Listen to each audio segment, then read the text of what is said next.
Que bom vê-los, que bom estar com vocês, e que coisa maravilhosa é servir a Deus, é servir a Cristo.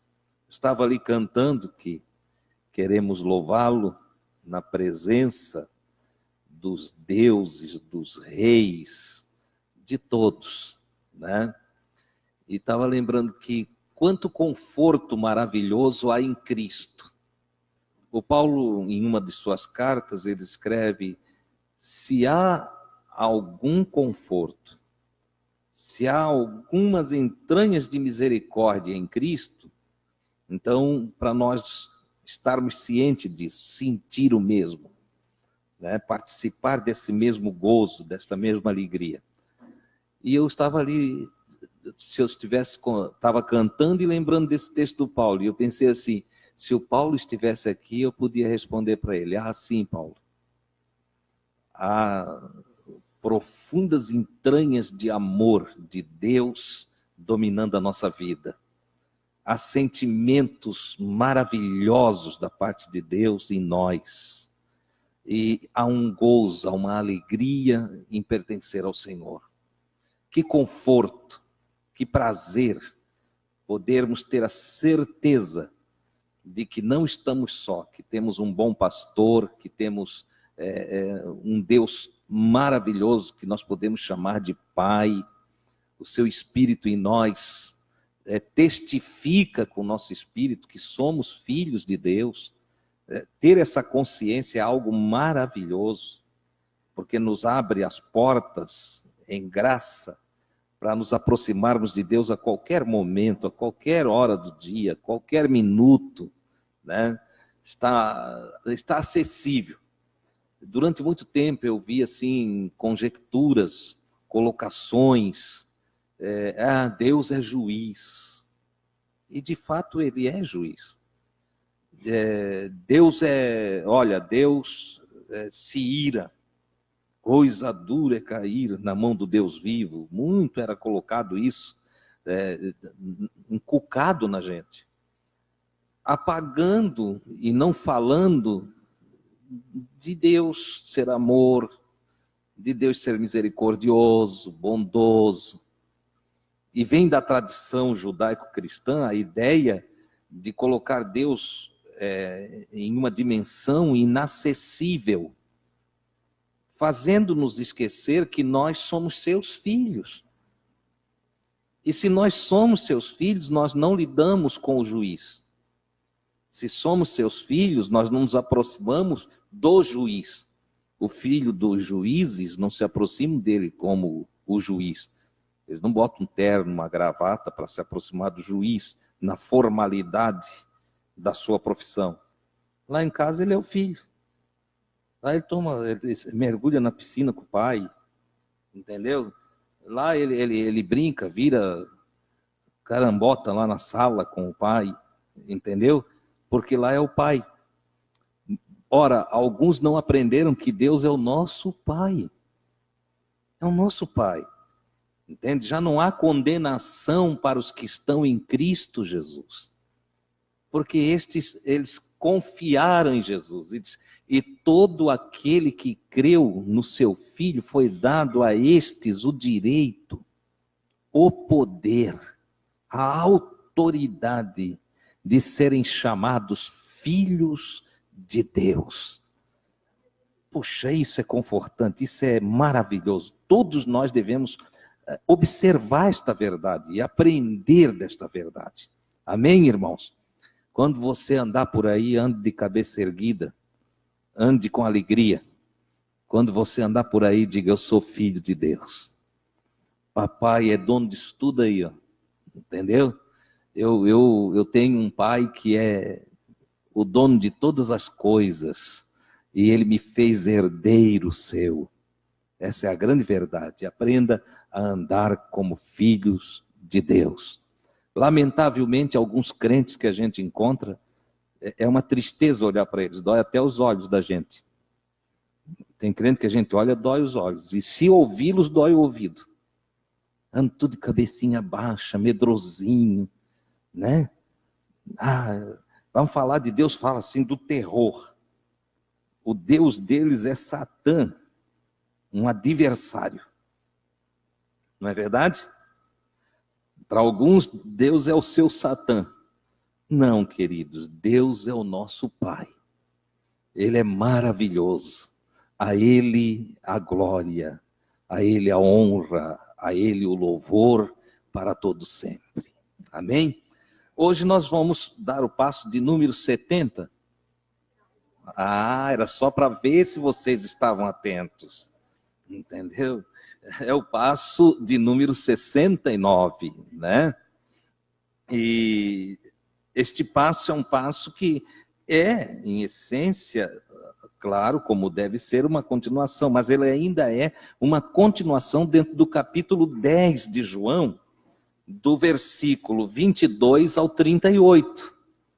Então, hoje, se nós fôssemos pegar, contextualizar e fazer todo o episódio num passo só, ficaria muito longo, que na verdade era o mais correto.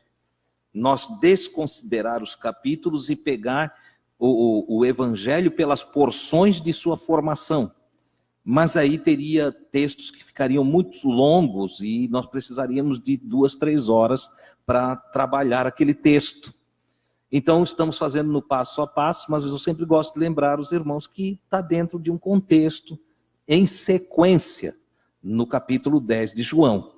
E este passo trata de Cristo na festa da dedicação, uma das festas judaicas.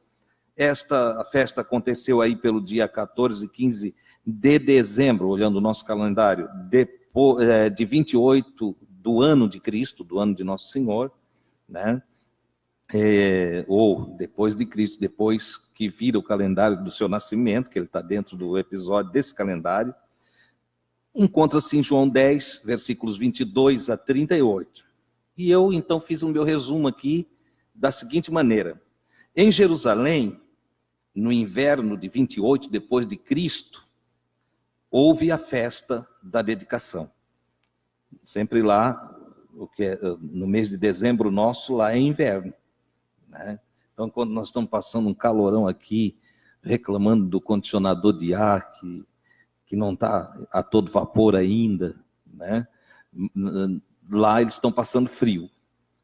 E é bem frio, né? O Monivaldo teve por lá, fosse inverno, fosse no verão, mas à noite tinha diz que cai bem à noite, né? A temperatura.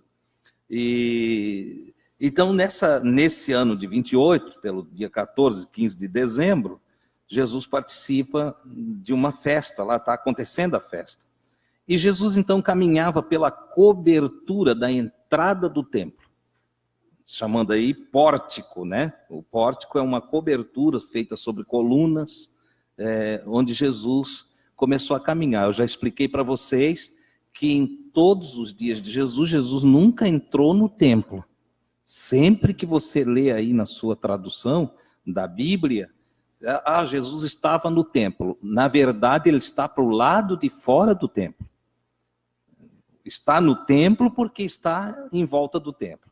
Mas ele mesmo nunca entrou no templo, porque só um sacerdote da ordem levítica, então ele precisava ter nascido na tribo de Levi para poder ter entrada no templo. Porque só o sacerdote ia lá dentro, né?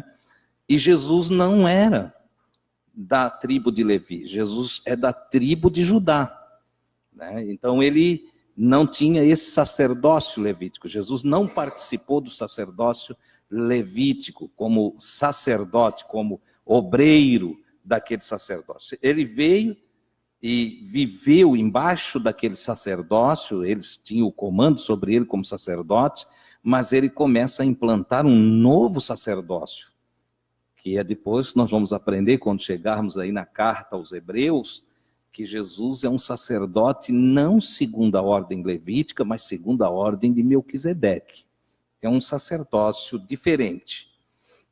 Os religiosos judeus, curiosos e ansiosos por discutir e por ver coisas, eles rodearam Jesus ali no pórtico. Rodearam Jesus e disseram para Jesus assim: até quando tu nos deixarás em suspenso? Isso aqui denota uma ansiedade, uma curiosidade. Eles, na verdade, não queriam a palavra de Jesus. Eles não queriam os ensinamentos de Jesus. Eles gostavam daquela religiosidade deles, daquelas tradições deles, daquela amostragem de crença que eles tinham, como muitos hoje dos nossos dias. Os templos estão cheios, mas não é porque as pessoas querem ouvir Jesus. Não é. Os templos estão cheios porque um quer ficar rico, o outro quer levar sal grosso para botar em volta de casa, de que é macumba evangélica. Sal grosso em volta de casa, né? É óleo ungido em cima do carro. Unge o carro com óleo, nunca será roubado. Ora, o ladrão vai olhar para óleo. Entendeu? E tudo coisa antibíblica, coisa que Jesus não ensinou. Mas, às vezes, tem crente que olha o católico que vai em Aparecida do Norte, ou olha lá para o norte, nordeste, vê a tradição do catolicismo lá, a dedicação, eles indo longe, carregando cruz nas costas. Alguns fazem umas promessas de andar de joelho tantos quilômetros, ou de subir escadarias. E tem crente que olha para os católicos lá e fala, aponta o dedo, ri, olha, sacrifício de tolo, eles dizem. Mas os crentes fazem também. Fazem. Leva fitinha, entendeu? Leva fitinha no braço, fitinha para segunda-feira, não ter mal olhado na terça, para não entende? Para o Senhor derramar chuvas de bênção, né? Essa aqui, e essa marronzinha aí, não, é para ver se vem um abençoado para a minha vida, ou uma abençoada. Digo, só trocaram, não tem a imagem do santinho, mas tem as fitinhas. E assim sucessivamente, eu não vou gastar muito tempo com isso aqui. Eu só quero mostrar para vocês como os templos estão lotados porque eles vão lá por essas coisas, pelas indulgências. Entendeu? Enfim, mas ainda mais, alguns vão pela curiosidade do que está acontecendo. Entendeu? Já teve gente que chegou para mim e disse: Lá nos amigos não cai ninguém endemoniado, né? Eu disse: claro, não tem demônio lá. Entendeu? Para que vai cair? Entende? Mas tem crente que fica fissurado por ver um dado com a cabeça no chão, entende? Para ver o outro tendo um ataque de histeria, como se isso fosse uma coisa muito linda para se ver. Entendeu? Tem gente que fica fascinado por isso, quer ver de tudo. É a curiosidade. Não é fome e sede de justiça, entendeu? É um desejo curioso de ver as coisas acontecendo. O crente normalmente não vai a teatro, o crente que eu estou falando é aquele mais radical, claro. Tem os crentes que já evoluíram e que têm outra cabeça. Eu, graças a Deus, aqui encontro muito desses crentes, né? Mas, normalmente, o crente não ia em teatro, não participava de musical, não sabia nada da cultura, entende? Tudo era pecado, tudo pecado, tudo pecado. Aí eles criaram o circo evangélico. Criaram o circo evangélico. Onde é que vão? Vão para a igreja, que é o lugar do divertimento do crente. Entende? Mas eles vão orar, eles vão cantar e vão ver as bobajadas também.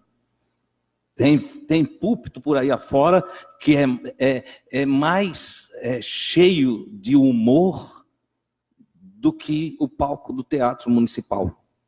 De tanta bobagem que se vê, de tanta abobrinha que se fala, de tanta coisa tola que se escuta.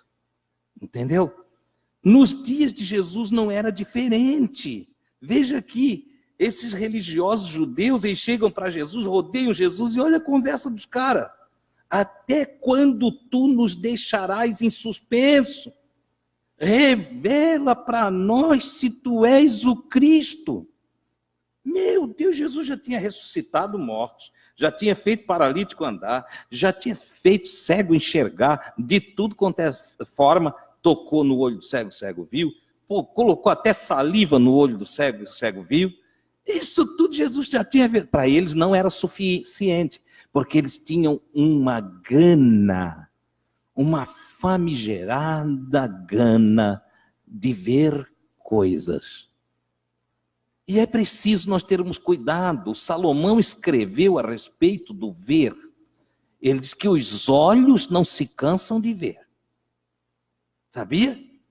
Você pode mostrar coisa para os teus olhos o dia todo, pois tu entra pela madrugada dentro ainda vendo. Porque os olhos não se cansam de ver.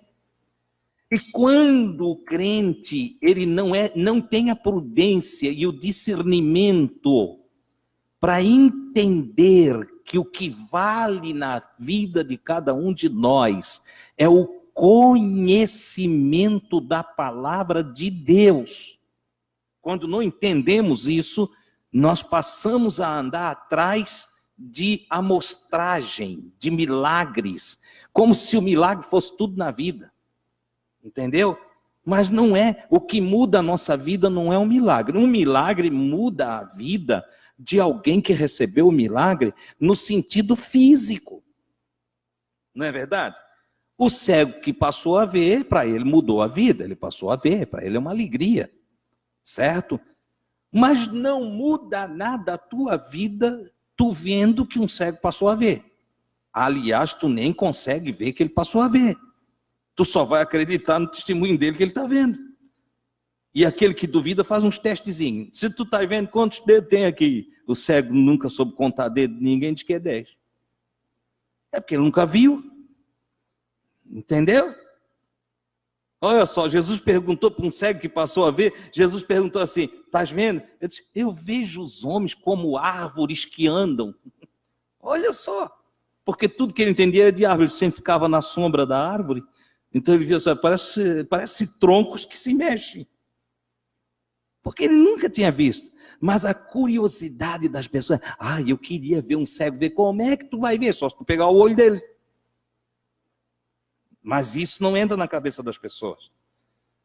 Eu queria ver tanto, olha, irmão Adilson, eu já ouvi falar, eu queria ver tanto um paralítico andar. E o que isso muda na tua vida? O cara vai se levantar da cadeira, se ele foi curado, ele vai se levantar como uma pessoa normal e vai sair andando. Tudo que tu visse é que ele deixou a cadeira que estava e saiu andando. E daí? O que isso muda na tua vida? Eu estou falando isso não minimizando a glória de um milagre, mas eu estou falando isso para você entender que o que muda a nossa vida é o aprendizado das palavras de Jesus. Entendeu? Pode ter 1000 milagres diante dos teus olhos, mas se você não der atenção ao que Cristo fala, se eu não der atenção ao que Cristo fala, nossa vida não muda. O que muda a nossa vida é o conhecimento da verdade. Conhecereis a verdade e a verdade vos libertará. Olha que coisa extraordinária. Bom, vamos adiante. Eles queriam, até quando tu não nos vai deixar aqui, tu não revela que tu é o Cristo? Jesus já tinha falado que era o Cristo. Jesus já tinha falado que era o enviado do Pai. Eles não queriam dar atenção. Jesus respondeu para eles. Eu já revelei várias vezes, mas falta confiança em vocês para pôr fé em mim. De fato, nos passos passados, nós vimos que várias vezes Jesus disse, o Pai me enviou, o Pai está comigo, as obras que eu faço não são minhas, são do Pai. Jesus estava dizendo que era o Cristo, o ungido de Deus. Só que eles não botavam fé, porque eles não viviam em busca de instrução, eles não viviam em busca de ensinamentos da vida, eles viviam atrás de coisas curiosas.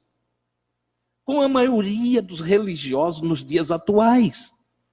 Irmãos, com todo respeito, mas a maioria dos que se dizem cristão é uma vergonha. De Cristo não tem nada. Não muda nada na vida deles, e são como todo mundo que não serve a Deus. Tem ateístas que eu converso que tem mais educação, mais equilíbrio, mais bom senso do que a maioria dos cristãos que eu conheço. Eu não estou dizendo isso para envergonhar nenhum cristão aqui, Mas eu estou dizendo isso para que haja responsabilidade em nós com o nome de Cristo. Para que a gente tenha responsabilidade, como escreve o apóstolo Paulo, aquele que confessa o nome de Jesus, ou professa, que profere o nome de Jesus Cristo, deve andar como ele andou. Deve andar em humildade, em sinceridade, em verdade, na justiça, com amor, com compreensão, com disposição para servir. Porque se não é isso que faz de nós um cristão, então o restante é baboseira, irmão. É como esses religiosos dos dias de Jesus, que tinham o nome de que viviam, mas estavam mortos. Então Jesus disse, eu já revelei várias vezes, mas falta confiança em vocês. Porque quando Jesus manda o seu ensino, eu tenho ensinado as coisas de Jesus aqui. É preciso que vocês confiem que aquela palavra de Jesus tem valor para hoje, tem valor para a nossa vida e que será muito feliz quem aplicar na sua vida. Se vocês não confiar nas palavras de Cristo que eu estou passando para vocês, se vocês não confiar, vocês ficam religiosos. Vocês acostumam vir aqui e ir embora e não muda nada. Não muda nada. Quem tinha uma vidinha medíocre, continua com a vidinha medíocre. Quem tem uma vida embrulhada em casa, continua com a vida embrulhada em casa. Quem tinha rancor dos outros, continua com rancor dos outros. Não muda nada. Entendeu? Quem não tinha paz nenhuma, não tem paz.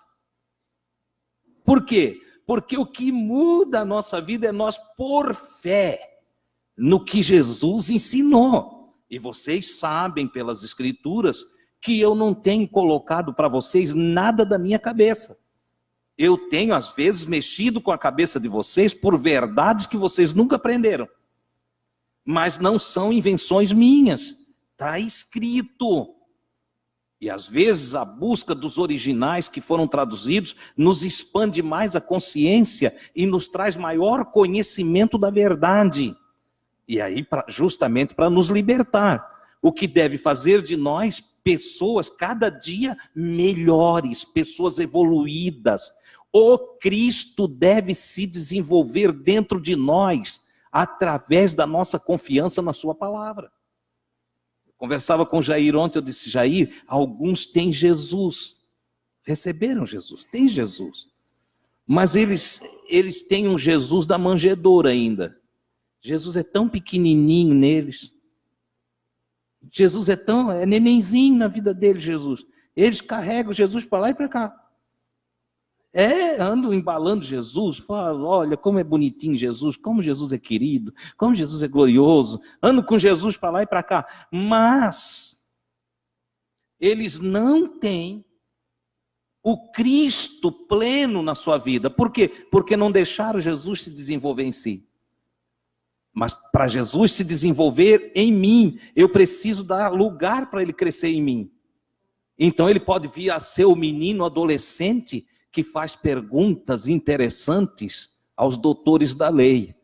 Entendeu? Se eu deixar ele se desenvolver em mim, ele começa a me fazer pergunta que me faz pensar. E se eu deixar ele crescer e se tornar maduro em mim, Jesus se tornar maduro em mim, o que significa que a maturidade vai chegar em mim mesmo. Porque quanto mais eu evoluo com o conhecimento de Cristo, mais crístico eu fico. O que significa que eu vou ficando parecido com Ele. Consequentemente, a minha mente se expande para uma evolução magnífica. E aí sim, eu experimento a plenitude da graça de Deus na minha vida. E isso quer dizer, eu passo a ser uma pessoa feliz, contente, satisfeita, justa, correta, honrada, uma pessoa equilibrada, uma pessoa que brilha com boas obras. E aqueles que me rodeiam passam a ver que em mim tem uma áurea, uma luz de Deus na minha vida.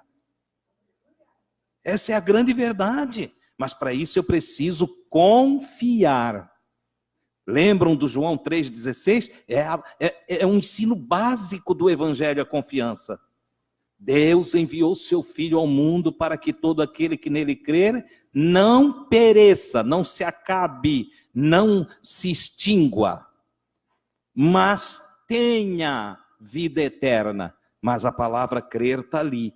Todo aquele que nele crer, confia, põe fé. Esse não perece. Esse tem vida plena. Olha só que extraordinário. Eles não tinham confiança em Jesus. Jesus disse, eu já falei para vocês, mas vocês não confiam. Vocês não põem fé em mim. As obras que faço em nome de meu Pai testificam de mim. Ele continua, mas vocês não confiam, vocês não são minhas ovelhas. Porque quem não confia nele, não ouve a voz dele. Quem não ouve, ouve aqui, não dá ouvido, certo? Quem não adere, não absorve a sua voz, não é das suas ovelhas. Se vocês não confiam em mim, porque vocês não são minhas ovelhas. Se vocês fossem minhas ovelhas, as minhas ovelhas me ouvem. Eu as conheço e elas me seguem. As minhas ovelhas me dão ouvidos, logo absorve os meus ensinos. E depois de absorver os meus ensinos, a capturar a minha voz, saber que é eu que estou falando com elas, elas seguem o que eu falo. Me seguem aqui, fazem o que eu digo. Dessa sorte nós podemos identificar quem é ovelha de Jesus e quem não é ovelha de Jesus. É ovelha de Jesus quem segue o que ele diz. Não é ovelha de Jesus quem não segue. Se vive uma vida fora do que Jesus propõe, não está seguindo Jesus. Logo não é ovelha de Jesus. Ah, irmão, quer dizer que eu sou ovelha de quem? Não quer nem dizer. Quer nem saber. Entendeu? Não é de Jesus. Certo? Aí ele continua. Eu dou a elas, as minhas ovelhas, a vida perdurável, a vida infinita. Elas jamais perecerão. As minhas ovelhas não perecem, eu cuido delas. Eu garanto a vida perdurável, Zoé.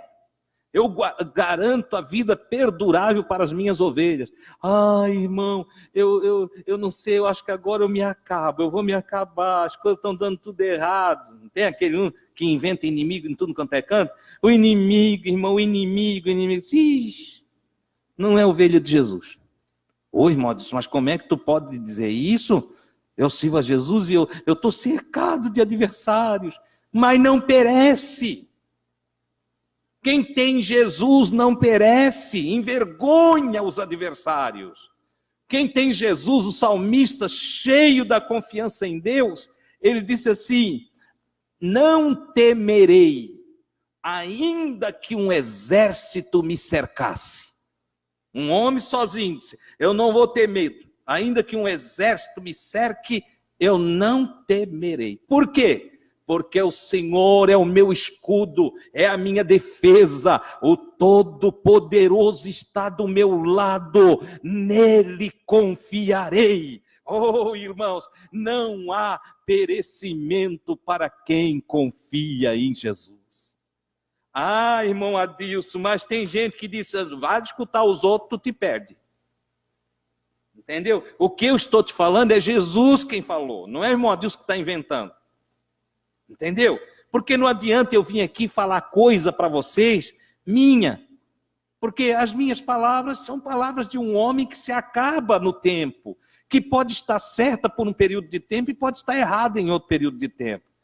A ciência hoje me dá uma abrangência para falar algumas coisas, mas amanhã descobre outras coisas e muda. Por isso, tanto os estudiosos dentro da ciência falam que a verdade é relativa. E que a única verdade absoluta que encontramos é a palavra de Deus. Por quê? Porque todas as outras verdades são mutáveis. Já houve tempo que a ciência, a própria ciência, achava que a Terra era um quadrado. Até que o homem começou a navegar em naves espaciais e percebeu que não, que a Terra é redonda. Olha só. Então tem muita coisa que muda com as descobertas futuras. Por isso chama-se verdade relativa. É verdade para aquele momento e altera-se em outro momento. Mas a palavra de Deus não. Jesus disse: passará os céus e a terra, mas as minhas palavras não hão de passar.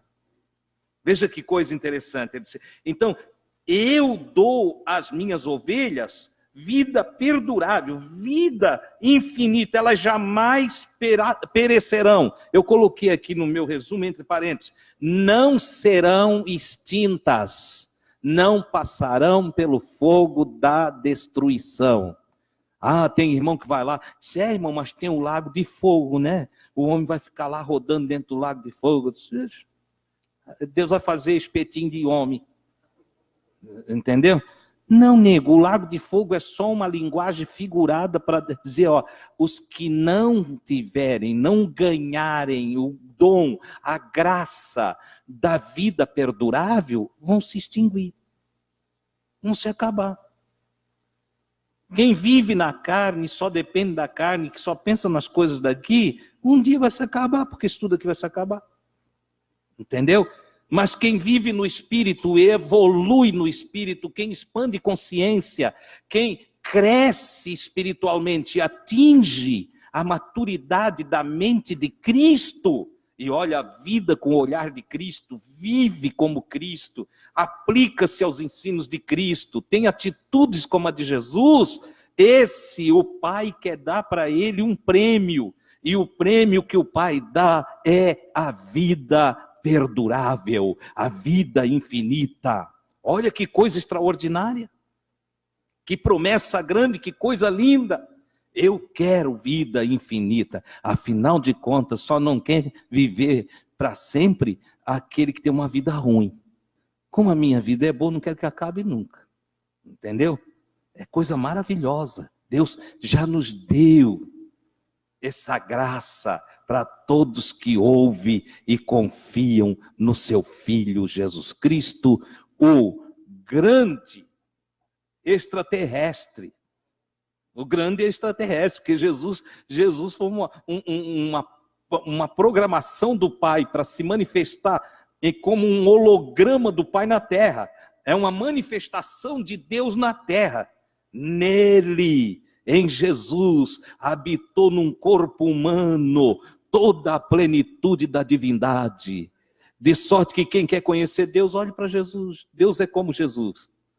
Querido, maravilhoso, bondoso, misericordioso, extremamente amoroso. Oh, glória a Deus, esse é o nosso Deus. Não o homem Jesus é o nosso Deus, não é. É o Cristo que é o nosso Deus. Mas como, irmão Adilson? O homem Jesus não é o Cristo? Não. O homem é homem. O Cristo é o Espírito divino que habita naquele homem. E ele nos chama para ter esse Espírito em nós, que ele chama de Espírito Santo. Ele diz, olha, peçam ao Pai que ele dá para vocês o Espírito Santo. Oh, Jesus, mas o Espírito Santo é a presença do Pai em vocês. É a manifestação do Pai em vocês. Vocês receberão o Espírito da verdade, que é o mesmo Espírito que está em mim. Um Espírito que o mundano não conhece. Um Espírito que o mundo não tem consciência. Mas aqueles que ouvem a minha voz receberão o Espírito do Pai. E esses vão evoluir para uma vida gloriosa. É algo maravilhoso, irmãos. Coisa extraordinária, é o que eu busco para mim. Então ele continua, ninguém as tomará da minha mão. Eu vou dar vida infinita para as minhas ovelhas, não serão extintas nunca, certo? Porque é vida infinita, perdurável, e ninguém as tomará de mim. Eu as protejo com a minha própria mão. Um simbolismo aqui Olha, minhas ovelhinhas estão sobre minha proteção. Você sabia disso? Eu quero saber, você já parou para pensar isso? Que você tem um ser maravilhoso que protege você?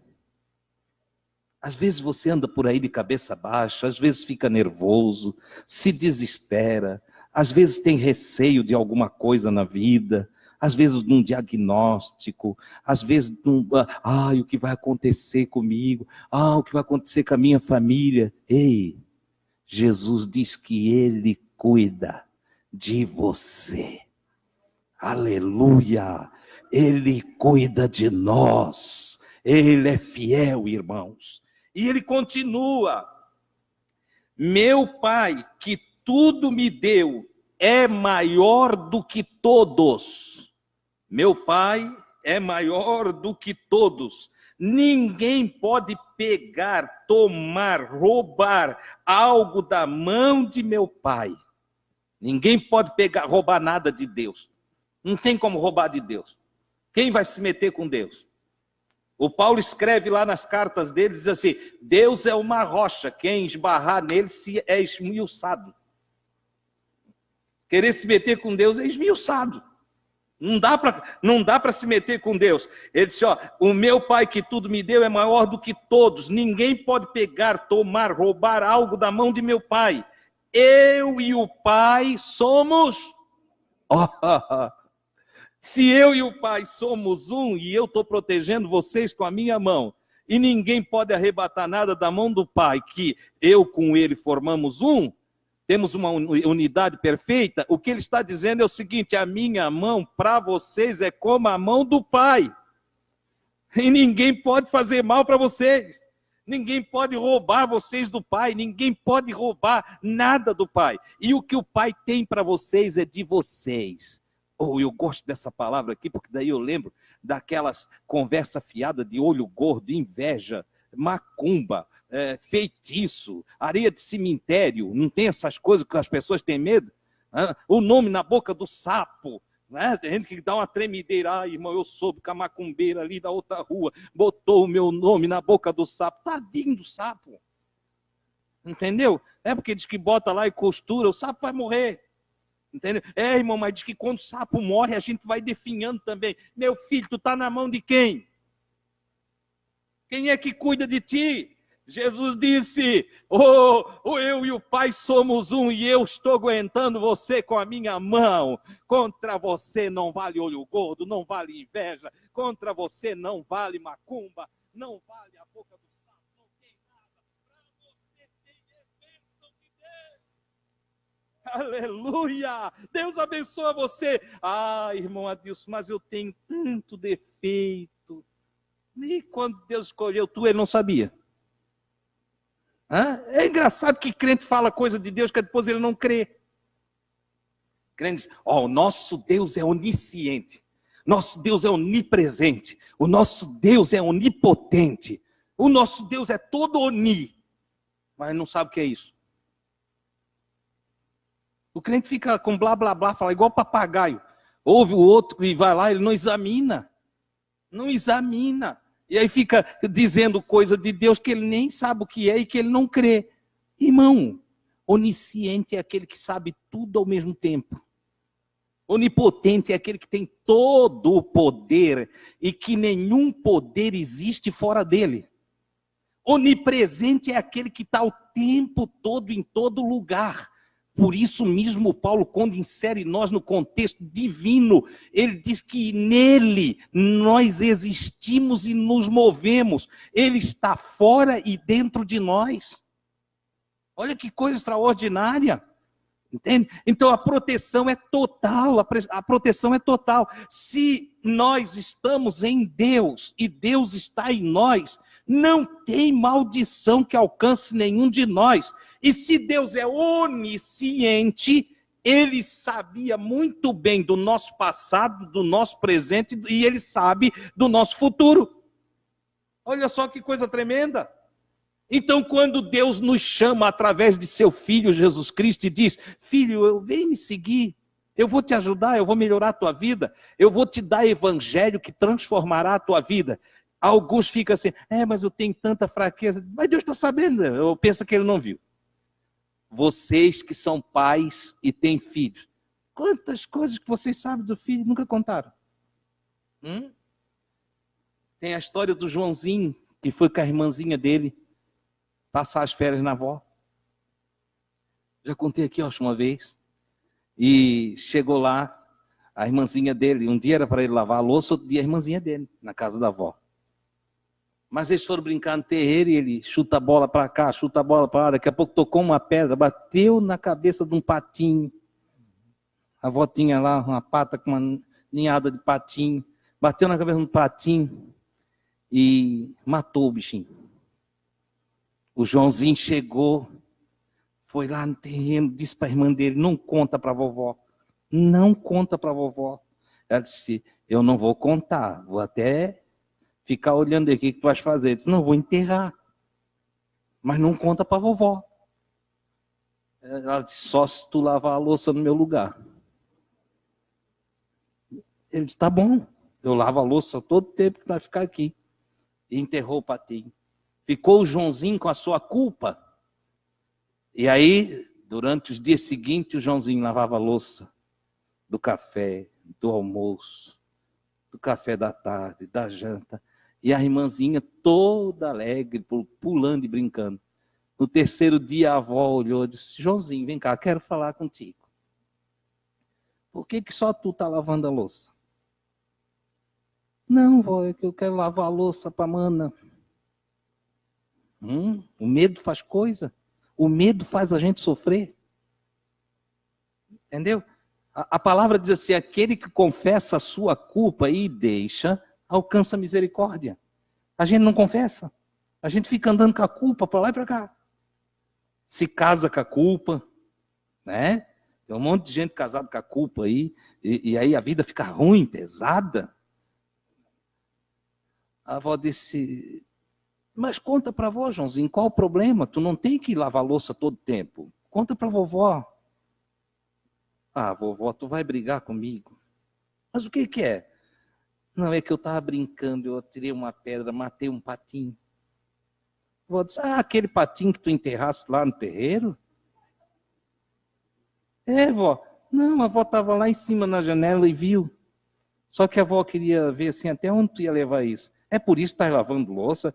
É, porque a mana disse que ia contar para a avó. Ela disse, a avó já sabia. Joãozinho lavou 3 dias de louça de graça. Entendeu?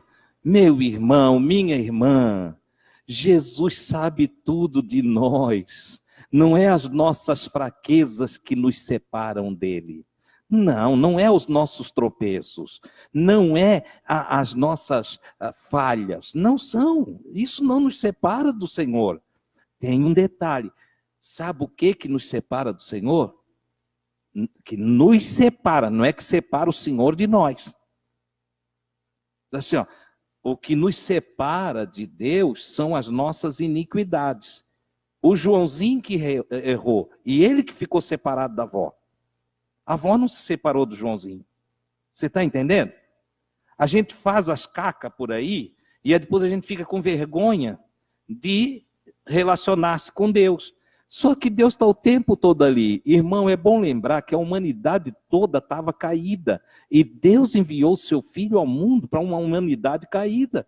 Jesus diz nos evangelhos, eu vim salvar, buscar e salvar o que se havia perdido. Foi Ele que nos amou primeiro. Ele nos suporta, Ele nos tolera, Ele conhece a fraqueza de cada um de nós. E tem um detalhe, nós às vezes somos tão ignorantes. Perdoa, Deus ser tão sincero, mas somos. Que às vezes a gente melhora numa fasezinha da nossa vida e fica apontando o defeito do outro, como se nós não tivéssemos mais defeito nenhum. Irmão, todos nós aqui precisamos de aperfeiçoamento. Todos nós precisamos da misericórdia de Deus. O mais santo aqui ainda é um pecador. Ou não é? Tem alguém que virou anjo já aqui? Quem sabe virou uma anja. Não, né? Não tem. Por isso que Jesus disse para aqueles homens que acusavam a mulher pecadora, ele disse, quem não tem pecado, atire a primeira pedra, dá a primeira pedrada. Ninguém conseguiu dar uma pedrada, porque Jesus mexeu com a consciência deles. Irmãos, as nossas fraquezas o Senhor transformará em força. Aleluia, a nossa queda Ele transformará em um erguer da nossa vida, que trará experiências maravilhosas. Os nossos erros servirão de lições para não errarmos mais, e as misericórdias do Senhor salvará a nossa alma. Glória ao nome do Senhor, essa é a grande verdade. Então Jesus disse, olha, meu Pai, que tudo me deu, é maior do que todos. Ninguém pode pegar nada que está na mão do Pai. Neste momento que Jesus fala isso, vocês gostaram dessa palavra de Jesus? Os religiosos ficaram doidos. Nessa hora os religiosos ficaram doidos. E quer ver como eles estavam tudo ouvindo Jesus no pórtico, e o pórtico é fora do templo? Eles pegaram no pátio do templo pedra para arremessar em Jesus. Ficaram doidos, pegaram em pedras para atirar em Jesus. Jesus disse, eu mostrei a vocês inúmeras obras boas vindas do Pai. Vocês viram eu curar, vocês viram eu libertar, vocês viram eu limpar leprosos, vocês viram eu ressuscitar. Por causa dessas obras, vocês querem atirar pedras em mim?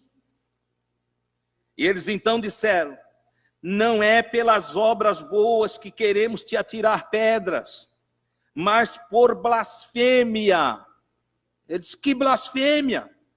Sendo homem, tu te fazes Deus.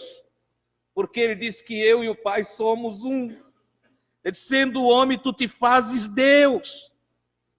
Aí Jesus vai dar uma explicação. Jesus respondeu, o livro sagrado de vocês, a vossa Bíblia, onde está a vossa lei, é que diz o que eu falei. Eles andavam com a Bíblia e não conheciam a Bíblia, como os crentes de hoje. Andam com Bíblia para lá e para cá e não conhecem Bíblia. A Bíblia diz. Eles conhecem um monte de frases que nem na Bíblia não está. Mas a Bíblia diz, e eles usam a Bíblia para acusar o outro. Entendeu? Eles não lêem assim, ó, ama o teu próximo como a ti mesmo. Eles não lêem, não julgues para que não seja julgado. Não. Mas eles lêem os versículos que atacam o outro. E eles não tomam o evangelho para si. Eles procuram o evangelho para atacar os outros. Os judeus fizeram exatamente isso com Jesus. Ele disse, olha, no Salmo 82, 6, está escrito, vocês são deuses. Porque vem cá, irmãos, eles se diziam filhos de Deus, por ser descendência de Abraão. Filho de Deus é o quê? É Deus. Filho de peixe é o quê?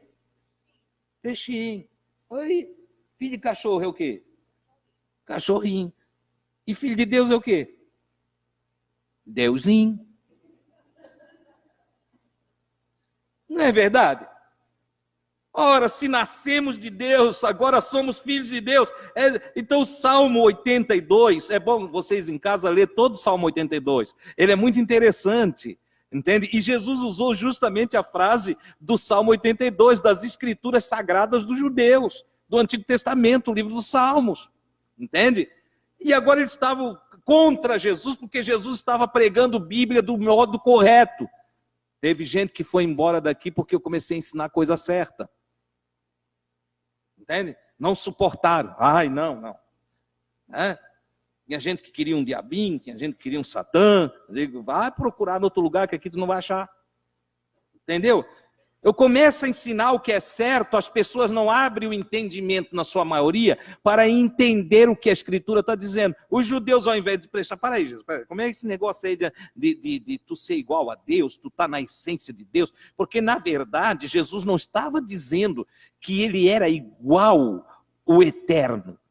O que ele estava dizendo é que ele estava no Espírito do Eterno. Então, eu e o Pai somos um, nós estamos de acordo. Eu e você combinamos algo e eu faço o que combinamos, você faz o que combinamos. Nós somos um. Vem um outro e fala, mas o Adilson... Não, o Adilson é assim, assim, assim, nós estamos juntos. Nós combinamos, somos... É isso que Jesus está falando, da essência.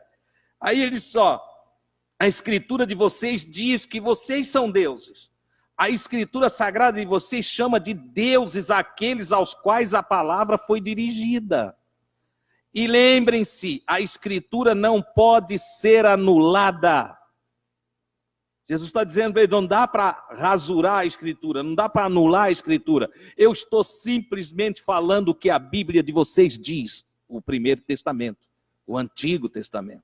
Eu estou falando para vocês o que ela diz, eu estou fundamentado na lei de vocês. Vocês que se dizem mestre, que se dizem pastores, que se dizem religiosos, dedicados, e não entendem nem a Bíblia que vocês carregam na mão. Vocês é que estão errados. Se não realizo as obras do meu Pai, vocês não confiam em mim. Se eu não faço milagre nenhum, vocês não confiam em mim. Mas se as faço, acredite ao menos nas obras e na palavra que eu estou falando para vocês. Se eu já realizei um milagre, creiam que Deus me enviou. E se vocês creem que Deus me enviou, creiam na palavra que eu estou ensinando vocês. Recebam essa palavra. Assim vocês podem conhecer mais e mais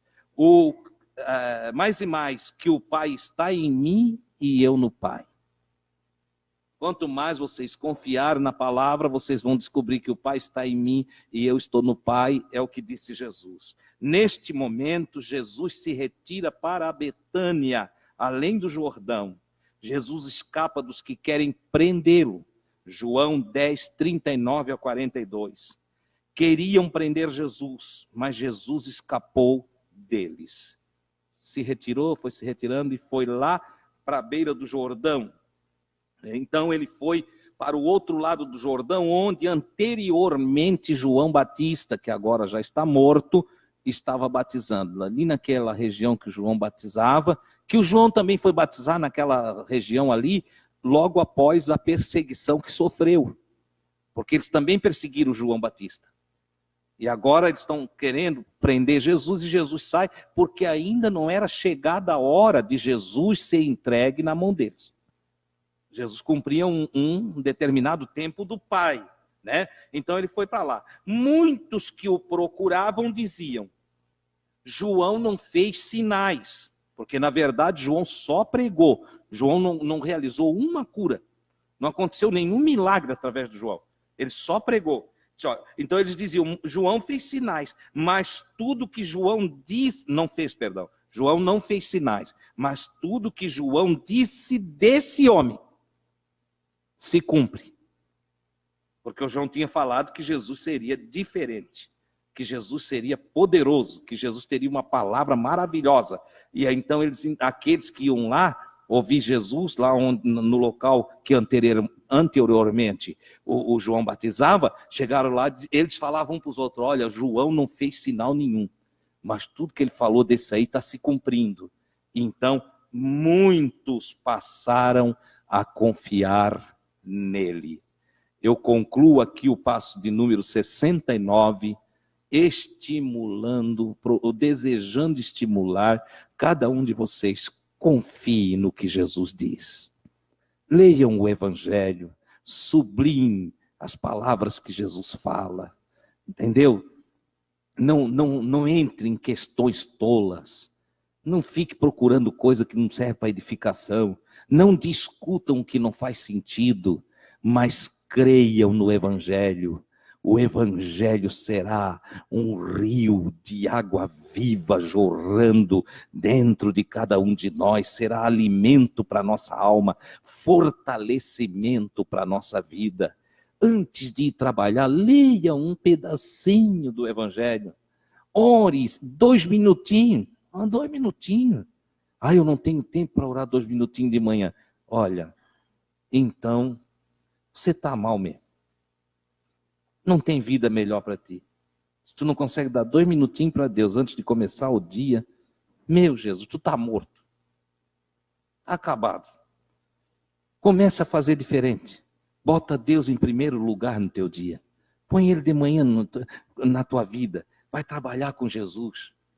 Né? Trabalhe com Jesus. Vai dirigir com Jesus. Saia de casa com Jesus, ande durante o dia com Jesus. E quando voltar para casa, não deixe ele na praça. Leve para casa de novo. Entendeu? E medite nas palavras do Evangelho, aplique o Evangelho na sua vida. Irmão, eu sou uma testemunha de Jesus, uma testemunha viva, eu estou aqui na frente de vocês, entendeu? A vida muda quando nós botamos Jesus em primeiro lugar, Deus em primeiro lugar. A vida é maravilhosa, a vida é abençoada, segurança, paz, vida abundante tem dentro de quem bota o Senhor em primeiro lugar. Eu quero orar com você nessa noite.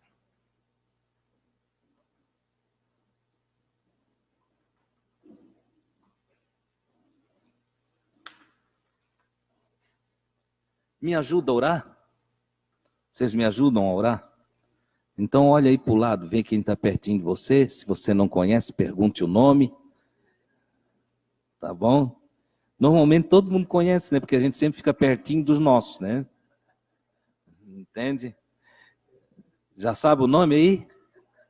Então abençoa esses queridos que estão em volta de você, abençoa. Depois de você abençoar, aí ore por você. E ore um pelo outro, tá bom?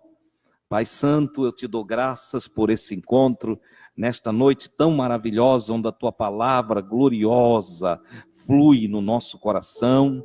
Neste momento, meu Senhor, eu oro a ti, a favor, primeiro agradecendo, Senhor, pela vida de cada um que aqui está, pela vida do meu irmão, da minha irmã, que não pôde vir aqui, mas está nos assistindo em casa, através das redes sociais. Te dou graças, meu Senhor, por aquelas pessoas que mesmo distantes dessa casa, têm tirado tempo para assistir os vídeos através do YouTube também, aqueles que não podendo estar ligadinhos nesse momento ao vivo, estão depois assistindo. Temos recebido tantos testemunhos gloriosos da bênção alcançada, Senhor, através das instruções que eles têm recebido.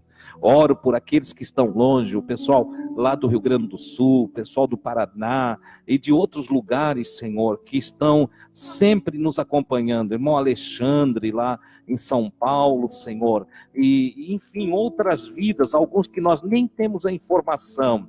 Eu te dou graças, meu Deus, por tu nos usar para falar a tua verdade, anunciar a tua palavra, sem nenhum comprometimento com entidade, com instituição, com placa, mas comprometidos estamos com o Senhor e com os nossos irmãos em amor, porque queremos que cada um seja verdadeiramente livre para ter uma vida abundante e viver a plenitude das tuas promessas, meu Senhor. Te peço agora que cada um deles seja cada dia mais abençoados por ti, que haja, Senhor, um iluminar do entendimento, que o conhecimento seja aumentado, a ciência e a sabedoria sejam aumentadas no coração dos meus irmãos e irmãs, e que esse conhecimento leve cada um de nós à verdade plena, à verdade absoluta do relacionamento contigo, e assim cada um seja liberto de todas as amarras, liberto do medo, liberto dos receios, das fobias, do estado depressivo, liberto das opressões em diversas áreas, liberto, meu Senhor, de tudo aquilo que é prejudicial para o fluir da verdadeira vida que tu tem para os teus filhos na terra, e que cada um então possa experimentar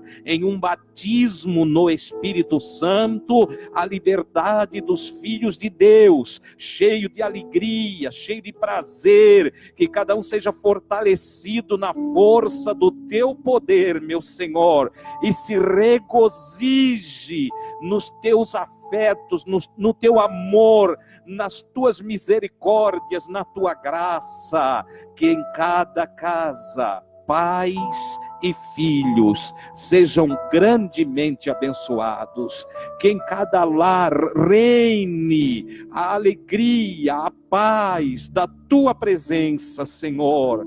Oh, aleluia! E que cada um de nós, meu Deus, tantos que estamos nesta casa e aqueles que estão nas suas casas nos assistindo, possam deixar crescer a tua presença. Que cada recâmara da nossa alma, que cada parte do nosso ser seja envolvida pela tua presença maravilhosa, a fim de que sejamos cada dia mais crísticos, mais parecido com teu Cristo, a fim de que o mundo possa ver em nós a tua luz, através de nossas boas obras, do exercício do amor, da misericórdia, do perdão, da vida leve, da vida pacificada, da vida bondosa. Oh Deus, que o teu nome seja glorificado através do nosso viver, em o nome de Jesus Cristo.